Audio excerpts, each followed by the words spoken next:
मेरो YouTube channel हेरेर बस्नुहुने सम्पूर्णलाई स्वागत अनि नमस्कार। आज म यहाँहरूमाझ एउटा जानकारीमूलक भिडियो लिएर आएको छु। यहाँहरूमध्ये नाला करुणामयको बारेमा कतिलाई थाहा छ? म आज यही नाला करुणामयकै बारेमा एउटा जानकारीमूलक भिडियो लिएर आएको छु। आउनुहोस् आजको भिडियो सुरु गरौँ। नाला करुणामय मन्दिर नालामा अवस्थित एक प्रमुख हिन्दू मन्दिर हो। यो मन्दिरमा करुणामय भगवानको पूजा गरिन्छ र यहाँ भक्तजनहरूको ठूलो भिड लाग्ने गर्दछ। मन्दिरको स्थापित कला विशेष रूपले आकर्षक छ, जसमा परम्परागत नेवारी वास्तुकला देख्न सकिन्छ। यहाँ मुख्यतया सिद्धार्थ बुद्धका साथसाथै अन्य देवी देवताको पूजा पनि गरिन्छ। नालाको करुणामय मन्दिर धार्मिक, सांस्कृतिक र सामाजिक गतिविधिहरूको केन्द्र हो। यहाँ विशेष अवसरहरू जस्तै तीज, दशैं र अन्य प्रमुख चाडपर्वहरूमा विशेष पूजा र अनुष्ठान गरिन्छ। मन्दिरको आसपासको क्षेत्र पनि भक्तजन र पर्यटकहरूको लागि आकर्षक स्थल बन्न पुगेको छ।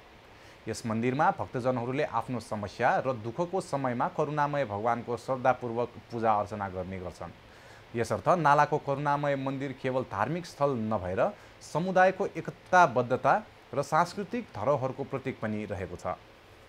नाला करुणामय मन्दिरको इतिहास र महत्त्व निकै रोचक छ। यो मन्दिर विशेष गरी भक्तजनहरूको लागि शक्तिको केन्द्रको रूपमा रहेको छ।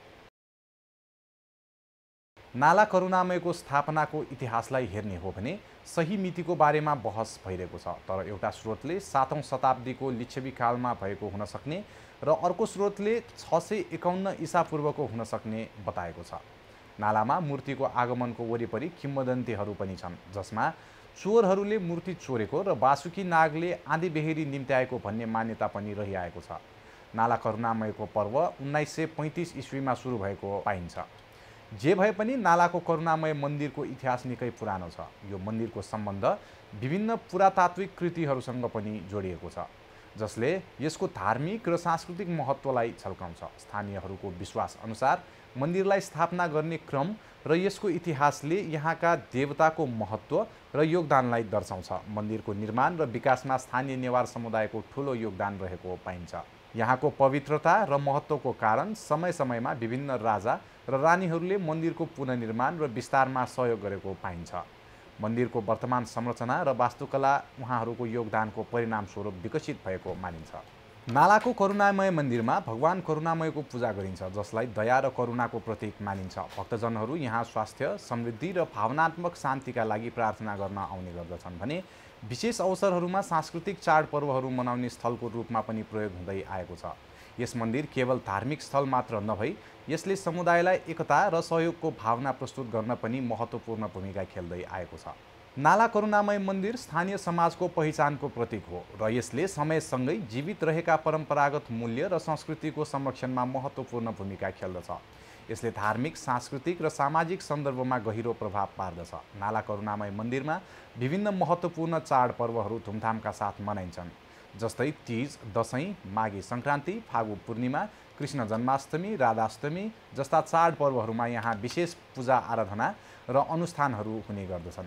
नाला करुणामय मन्दिरमा मनाइने चाडपर्वहरू धार्मिक महत्त्वको मात्र नभई सामाजिक र सांस्कृतिक एकताको प्रतीक पनि हो। यी चाडपर्वहरूले स्थानीय समुदायमा आपसी सम्बन्धलाई मजबुत बनाउने काम गर्दै आएको छ र धार्मिक परम्पराको संरक्षणमा योगदान पुर्याउँदै आएको छ। नालाको करुणामय मन्दिरमा मनाइने प्रमुख चाडपर्वहरू केवल परम्परागत उत्सव मात्र नभएर हरेक चाडको विशेष धार्मिक र सामाजिक महत्त्व रहिआएको छ।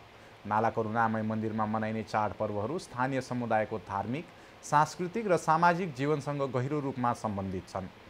यी चाडहरूले भक्तजनहरूको जीवनमा सकारात्मक प्रभाव पार्ने गर्दछ। आजको यो भिडियो तपाईलाई कस्तो लाग्यो? आफ्नो प्रतिक्रिया राख्न सक्नुहुनेछ। भिडियो अन्तिमसम्म हेरेर साथ दिनुभएकोमा धेरै धेरै धन्यवाद। यस्तै जानकारीमूलक भिडियोहरू हेर्न मेरो च्यानललाई सब्स्क्राइब गर्न नबिर्सिनुहोला। हस्त आजको लागि यति नै।